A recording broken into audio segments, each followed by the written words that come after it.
There's a God that has exalted itself in our generation. In fact, there are two major gods, idols, that have captured the heart of my generation. It is either it is social media or it is sex. And you know the thing about social media, the reason social media has become very powerful is it gives you the opportunity to present to people a life that you don't really have. So there are people who, if you meet them in real life, they are failures, but they can be hiding behind the invisibility of social media. You have the opportunity to portray yourself in a light that you are not. You have the opportunity to create friendships that are not real, that have no meaning, no depth. So you are talking with somebody that you have never met. You don't even know if the person is true or is a lie. You don't even know if whether the person you are talking to is a robot. We are building fake connections.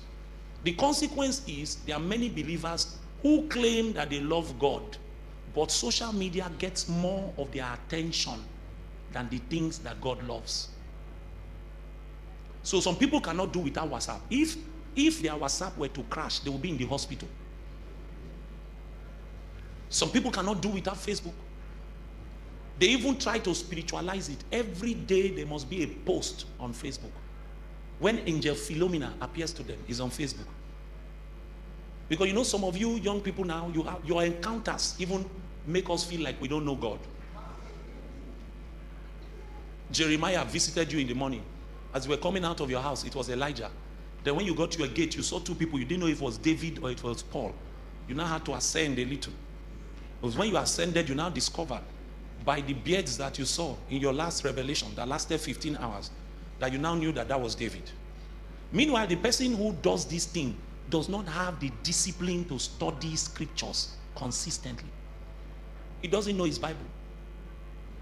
He doesn't know his Bible. But there's a lust to be seen, to be heard. And so social media has been lifted to deity status that the average believer cannot do without Facebook, without Instagram, without WhatsApp, without all of it. The day that these things crash, we will now know whether what you have is true.